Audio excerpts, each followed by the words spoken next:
যিনি প্রেগনেন্ট এবং উনি ৬ মাস। সো তার মানে উনি অলমোস্ট 3rd ট্রাইমেস্টারে চলে এসেছেন। মানে প্রেগন্যান্সির যে লেংথ সেটার প্রায় ২ ভাগ পেরিয়ে এসেছেন। সো আপনাকে চিন্তা করতে হবে আপনার বডির অবস্থা। সো আমরা উপর থেকে যদি দেখি এখানে আমার শোল্ডার, এখানে কাঁধ, এখান থেকে আমার বুক, আ ফুসফুস এবং ফুসফুসের নিচের যে অংশ, সেই অংশটা কিন্তু একজন প্রেগন্যান্ট মানুষের ৬ মাস অবস্থায় বেশ বড় হয়ে গেছে। সো বড় হয়ে গেছে মানে আমার বডির যে ওয়েট ব্যালেন্স থাকে, সামনের দিকে যদি অনেক বেশি ওয়েট ক্যারি করি, তখন কি হচ্ছে পেছন থেকে পেছনটা কিন্তু একটু কার্ভড হয়ে ফরওয়ার্ড হয়ে যাচ্ছে। সো আমার পেছনে এটা যদি পেছন হয়, এটা যদি সামনে হয়, সামনের দিক বেড়ে গেছে এবং এই পেছনের অংশ অনেকটা ফরওয়ার্ড হয়ে গেছে। সো এই বোনগুলোর উপরে এবং এই বোনগুলোকে যে মাসল মাংসপেশি ধরে রেখেছে, সেগুলোর উপরে কিন্তু অস্বাভাবিক চাপ পড়ছে। সো এটা একটা ন্যাচারাল প্রোগ্রেশন যে একজন মানুষ যখন প্রেগন্যান্ট হবেন এবং আ তখন তার এই জায়গাটায় ব্যথা শুরু হতে পারে। এখন কোয়েশ্চেন হচ্ছে কার বেশি হয়, কার কম হয়। আম আবার আমাদের কিছু মিসকনসেপশন আছে প্রেগন্যান্ট হলে আপনাকে শুধু সারাদিন রাত খেতে হবে এবং অনেক বেশি গেইন ওজন করতে হবে। এখন মোটামুটি আপনার আ কোনো লিমিট ছাড়া খেলেও চলবে। আসলে এগুলোর ব্যাপারেও কিছু গাইডলাইন আছে।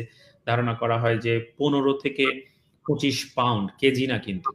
সো তার মানে আমি যদি কেজি হিসাবে চিন্তা করি, আ 8 to 20 8 to 12, 13 kilogram might be still healthy, it might be bit even less. এটা আমি আপার লেভেল বলছি। সো আপনি যদি ৫ কেজি ওজনও গেইন করেন প্রেগন্যান্সির সময়, you should be fine. কারণ বেবিটাকে যদি চিন্তা করে দেখেন, সে যখন জন্ম হয়, তখন কিন্তু সে ৩ কেজি থাকছে তার ওজন।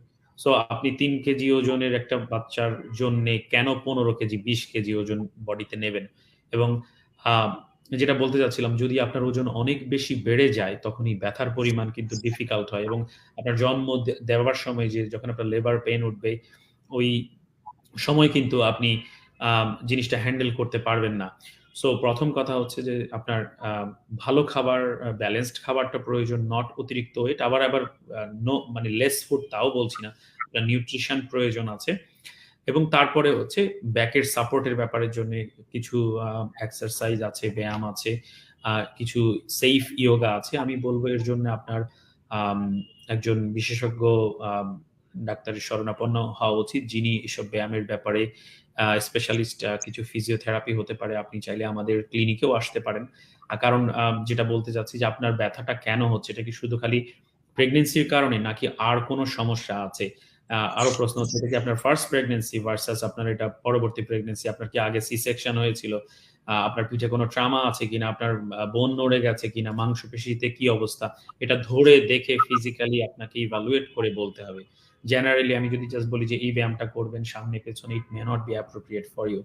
সো আপনার এমন একজন মানুষের কাছে যাওয়া উচিত যিনি ওই ব্যাপারটা জানেন এবং আপনাকে ধরে নাড়িয়ে চাড়িয়ে দেখে বুঝতে পারবেন এবং আপনার জন্য একটা প্ল্যান তৈরি করে দিতে পারবেন যে these are the exercise you should be doing. আম কারণ প্রেগন্যান্সির সময় কিন্তু আমরা ওষুধ খেতে পারি না। যেই ধরনের পেইন কিলার রয়েছে এগুলার যে সাইড ইফেক্ট আছে, most of the doctor recommends যে আরকি আপনি ওষুধের থেকে দূরে থাকবেন যতটা সম্ভব। তবে ইন জেনারেল আপনি একটু ওয়ার্ম কম্প্রেস ট্রাই করতে পারেন। ওয়ার্ম কম্প্রেস হয়তো ব্যথাটাকে একটু কমাতে পারে। সার্টেন পজিশন হতে পারে, হালকা হাঁটা হতে পারে এবং আরেকটু সেফ হচ্ছে যখন আপনি শুবেন রাতের বেলা, আপনি বাম দিকে ফিরে শুবেন। ফ্ল্যাট বা ডান দিকে যতটা সম্ভব কম শুবেন।